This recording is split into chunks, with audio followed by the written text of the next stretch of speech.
The man who mocked my poverty ended up owing me everything, literally everything, his house, his yacht, his business. All of it became mine. I remember the exact moment of humiliation like it was yesterday, even though it was 15 years ago. I was 20, standing in a rented tux at a ridiculously lavish charity gala, working as a busboy to pay for my engineering degree. I accidentally bumped into a guest, spilling a single drop of cheap Cabernet Sauvignon onto the cuff of his $1,000 suit. That guest was Robert Vance ***, the golden boy of the city's investment scene, handsome, utterly ruthless, and draped in inherited money. He didn't just snap at me, he paused, took a long, slow look at my terrified face and my ill-fitting tux, and then he let out this theatrical sigh. "Look at you," he drawled, loud enough for his entire table to hear. "The stench of desperation is almost as foul as this wine. Go on, clean it up, peasant. And if you ever touch anything I own again, I'll have you fired and blacklisted from every service job in this town." His table erupted in laughter. I stood there, wiping his cuff with a cheap napkin, feeling the collective scorn of the city's elite burn into my soul. I never forgot that feeling. 15 years later, I had the pleasure of delivering the single, most brutal sentence I've ever uttered. "You have defaulted on the loan, Mr. Vance, and effective immediately, I am seizing all collateral." The look of pure, paralyzing horror on his face, the man who had everything suddenly realizing he had nothing, was worth every sleepless night, every cheap meal, every single moment of struggle. Tell me honestly, if someone treated you like dirt because they thought you were poor and beneath them, would you take the high road when you finally got the chance to crush them, or would you use every ounce of your power to deliver the coldest, most comprehensive revenge imaginable? To understand the sheer, delicious irony of what happened next, you need to know the path I took from that busboy tuxedo to the negotiating table. My name is Alex Thorne ***. I grew up in a working-class neighborhood, obsessed with technology and the idea of building things, not just managing money. My passion was in automation and robotics, specifically, developing scalable, cheap, and energy-efficient autonomous solutions for warehousing. Robert Vance and his peers, they only understood wealth that came from shuffling paper. I was determined to build my wealth from atoms. Robert Vance, meanwhile, was the heir to Vance Global Investments ***, a firm built on speculation and old money connections. He was the poster child for inherited arrogance, flawless connections, zero originality, and an insatiable need to feel superior. He was the kind of man who measures his own worth by how small he can make others feel. That moment at the gala was a turning point. It wasn't just a spilled drink, it was a defining moment of class warfare. When I went back to my shift, I didn't feel shame, I felt a cold, calculated rage. I looked at Robert Vance and his world of unnecessary luxury, and I swore that one day my clean, hard-earned success would dismantle his decadent, fragile empire. For the next 10 years, I lived that oath. I finished my degree, working 2 jobs and surviving on student loans. My first company, Automata Solutions ***, was founded in a cramped, humid warehouse basement. My product wasn't glamorous.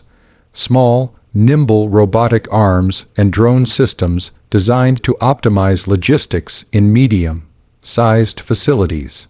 It was boring, practical, and desperately needed by thousands of companies that couldn't afford the systems used by Amazon or Google. While Robert Vance was making headlines for his excessive parties, his new yachts, and his dubious, highly leveraged investment schemes, I was focused on code, engineering, and execution. I lived a monastic life, putting every single profit back into R&D and scaling. I missed weddings, holidays, and sleep.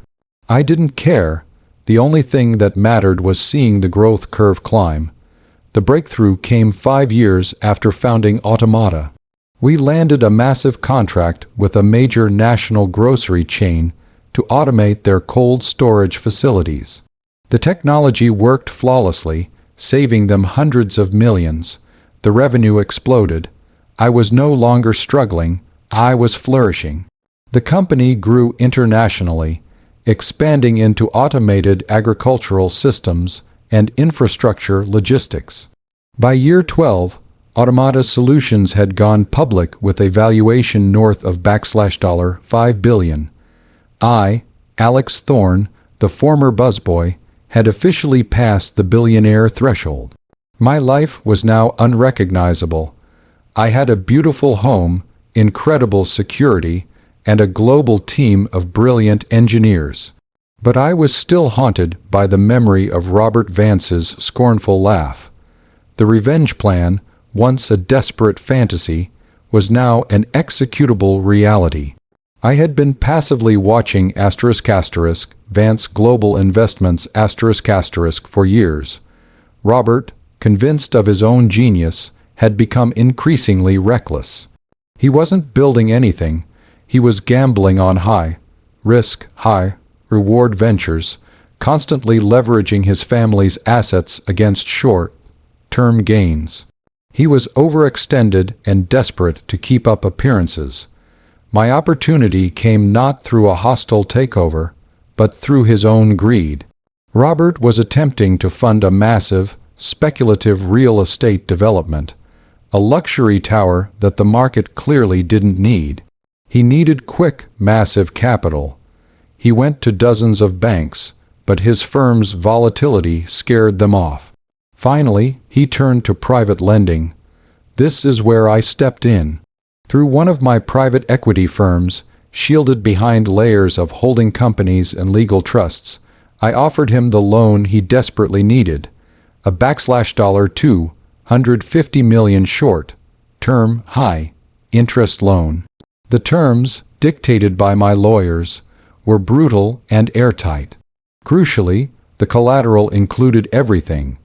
The Vance Global Investments corporate assets, his personal residence, his yacht, and his controlling shares in the firm. Robert, blinded by his perceived necessity and his belief that he was too smart to fail, signed the papers without reading the fine print. He thought the interest rate was the worst part. He had no idea the lender was the boy he called Peasant. The loan matured in 18 months, right when the real estate market softened dramatically. Robert's development stalled. He started missing key payment deadlines on the loan, incurring massive late fees. I didn't rush. I watched him panic, trying every desperate tactic to refinance, just as I had scraped together every penny in my youth. I savored the slow, agonizing decline. The final maturity deadline arrived 6 months ago. Robert Vance defaulted entirely. The moment had come, so that's the situation I was in. I was sitting in my lawyer's high-rise office, overlooking the very city Robert Vance thought he owned. Across the table sat Robert, looking haggard, his suit still expensive, but his arrogance visibly peeling away like old paint. He was begging for a 6-month extension, pleading with the anonymous private lender to show mercy. He still had no idea who he was talking to. He thought I was a senior partner at the anonymous holding company.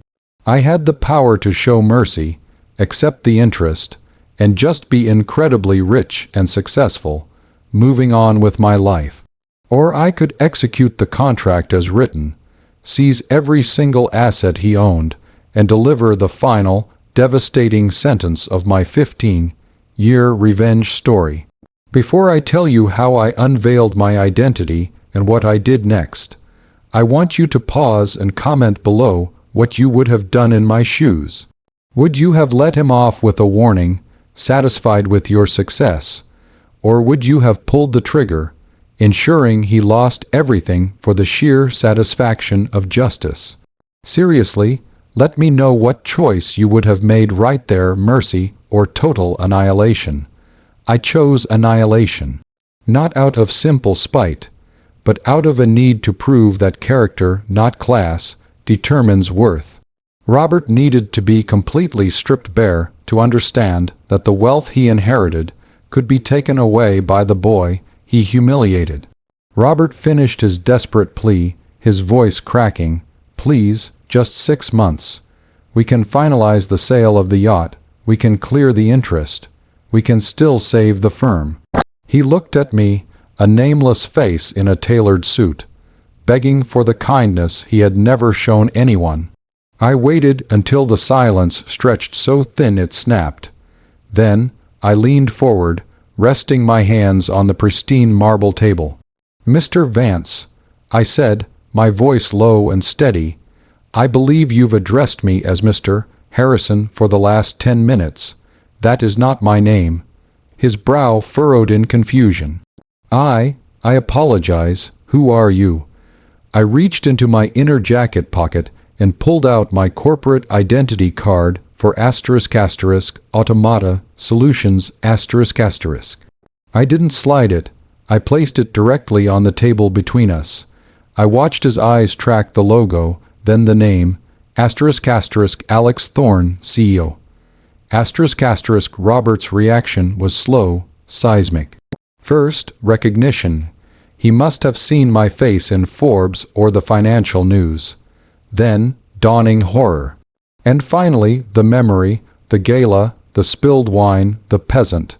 He stammered, his face turning an unhealthy shade of gray. "Thorne, Alex Thorne, wait, the busboy, the gala, you lent me the money." "I did." I confirmed, my gaze like ice. "I lent you the money you needed so desperately to maintain the image of wealth that you used to crush people like me." I paused, allowing the full weight of the truth to hit him. "You called me a peasant, Mr. Vance. You told me the stench of desperation was foul. You swore to blacklist me from working as a service worker." I pulled the final, signed default notice from a folder. The signatures were his. "You have defaulted on the loan, Mr. Vance." I repeated the sentence I had rehearsed for years, my voice utterly devoid of emotion. "And effective immediately, as the principal lender and under the terms you personally signed, I am seizing all collateral." He pushed himself back from the table, a sound like air rushing out of a tire escaping his throat. "No, you can't. The firm, the yacht, my house, it's worth more than the loan. This is an illegal seizure." I simply smiled, a small, clinical, victory smile. "It's all perfectly legal, Robert. You see, I spent 15 years becoming fluent in the language of control, the language you only ever whispered. My lawyers wrote the terms, you signed them, as a..." This moment, **Automata Solutions ** owns the controlling interest in Vance Global Investments, your home in the Hamptons, and yes, that yacht you were trying to sell. I stood up, adjusting my flawless custom suit. "Your employment with Vance Global Investments is also terminated. You have 1 hour to vacate this building. Security has already been notified of the ownership change." I turned to leave, but his desperate, defeated voice stopped me. "Why? You're a billionaire. Why go to this extreme? It's petty. It's pointless." I turned back one last time, looking down at the broken man who had once stood over me. "It's not petty, Robert. It's a lesson. You thought money was your power. You were wrong. Your real power was your arrogance, and that arrogance led you to ignore the fine print and underestimate the peasant. I didn't do this for the assets. I did this to prove that the difference between us wasn't our bank account then, but our character now. You built nothing and lost everything. I built an empire and took your shadow." I walked out, leaving him slumped over the marble table, the former golden boy reduced to a devastated, indebted man. The aftermath was swift. The financial world was shocked by the anonymous corporate seizure, only realizing later that the buyer was Alex Thorne, the tech giant. Vance Global Investments was immediately restructured and integrated into my portfolio, their assets now serving productive, ethical ends. Robert was left with nothing but the clothes on his back, and the humiliation of knowing his downfall was orchestrated by the very person he had mocked for being poor. I didn't blacklist him. I let him live with the consequences of his own hubris. I kept the yacht and donated his Hamptons house to a foundation that mentors disadvantaged engineering students. My victory wasn't just financial, it was moral. I proved that the greatest wealth is self-made, and the deepest revenge is watching a bully destroy himself with his own arrogance. I finally protected my peace by delivering the justice that was due. Like this video if you think this 15-year plan was the only way to deal with arrogant bullies. Subscribe for more stories of ultimate karma and financial victories.